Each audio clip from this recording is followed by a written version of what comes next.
Welcome back. Let's spend a few minutes and think about what is a surplus, what causes it, what happens to resolve it. So let's get started by just defining what the heck is a surplus. So if we think about what is a surplus. So a surplus is when the quantity supplied, so quantity supplied exceeds the quantity demanded.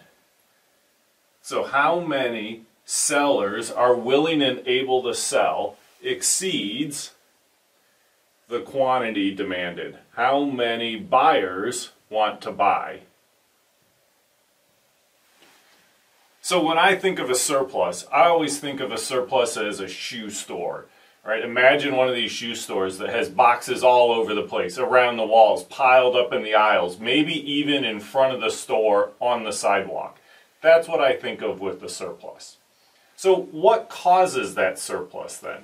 Why do we have a surplus? So let's think about these things and maybe sketch it out a little bit more technically than we've written it out. So what is a surplus? It's when our quantity supplied is greater than quantity demanded. And why is that?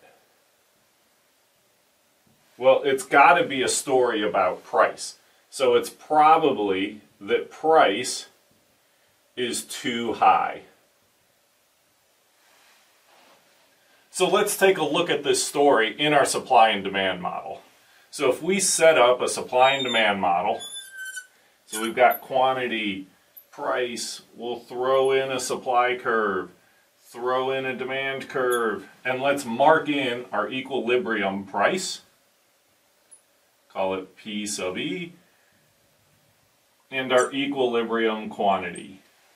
We'll call it Q sub E. Alright, so we think maybe what causes this shoe store to have too many shoes is that the price is too high. So let's look at it and see. So what if we have a high price? We'll call it P sub H for a price that's too high. So at that high price, how many do buyers want to buy? So we just take the price, trace over till we hit our demand curve, and we can find our quantity demanded. At high prices, buyers don't want to buy very many. But how many do sellers want to sell? So that shoe store would love to sell a lot. Right? Quantity supplied exceeds quantity demanded. This gap, that difference, that's our surplus. So how can we see that quantity?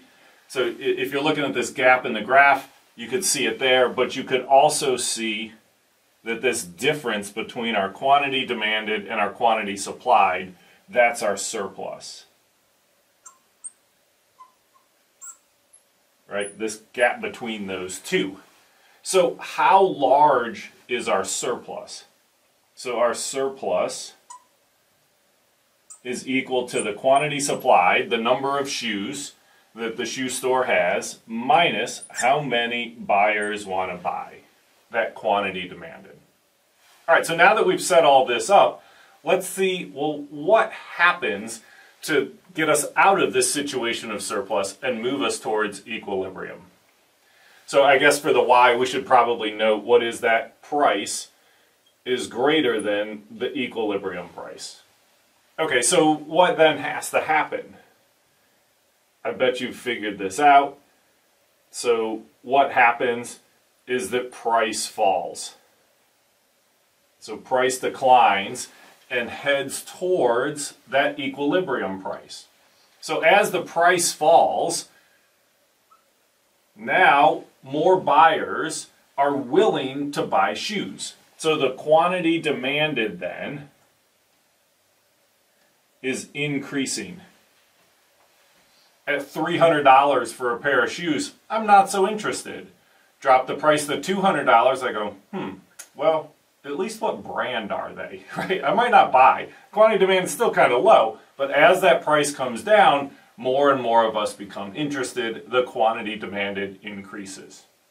At the same time as prices coming down, the quantity that the shoe store is willing to order, stock, carry the cost of, etc., it's declining.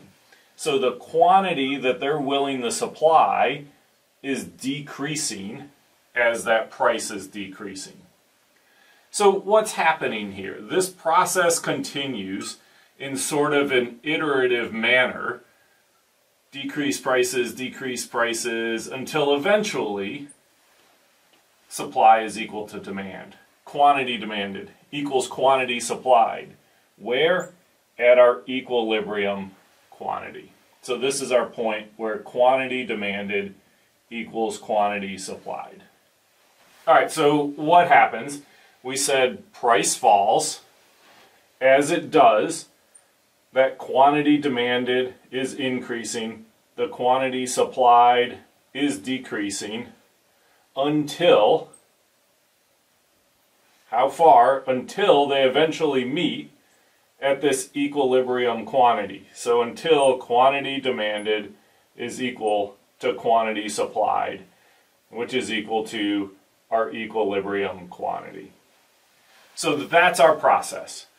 What is a surplus? Well, it's where quantity supplied exceeds quantity demanded. Why might we have a potential surplus? Well, because price is too high. So what happens then? Price falls, and as it does, quantity demanded increases, quantity supplied decreases until we get to that equilibrium quantity. The price adjusts until supply equals demand and the market clears. Hopefully now you've got a feel for what is a surplus, what causes it, and what happens to resolve it. We'll see you next time.